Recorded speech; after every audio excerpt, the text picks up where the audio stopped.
सध्या मनोरंजनात आगामी सिनेमाची चर्चा सुरू आहे. हा सिनेमा म्हणजे रेड 2. 2018 साली रेड 2 सिनेमा रिलीज झाला होता. आता 6 वर्षांनी रेड 2 सिनेमाचा सिक्वेल अर्थातच रेड 2 रिलीज होणार आहे.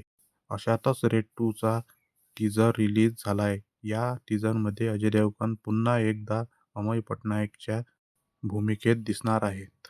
या टीझरमध्ये अभिनेता रितेश देशमुख विलेनच्या भूमिकेत दिसणार आहेत. आता पाहूया टीझरमध्ये काय सांगितलं आहे आणि काय संदेश दिला आहे.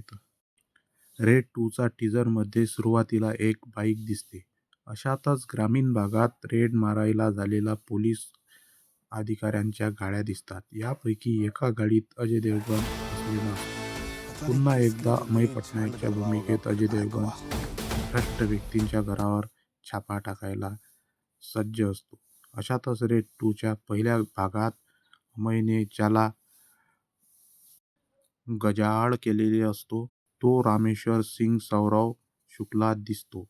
आता अमय पटनायक यांच्या कारकिर्दीत 75वी रेड मारायला तयार होतो. यासाठी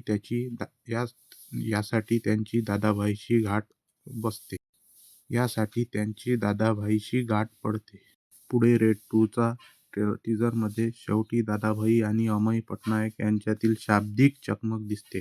मैं पूरी महाभारत हूँ असं अमय पटनायक दादाभाईला बोलताना दिसते. एकूणच अजय देवगण आणि रितेश देशमुख यांची अभिनयाची जुगलबंदी रेड 2 मध्ये बघायला मिळणार आहे. या दोघांशिवाय सिनेमात वाणी कपूर, सौरव शुक्ला हे कलाकार पाहायला मिळणार आहेत.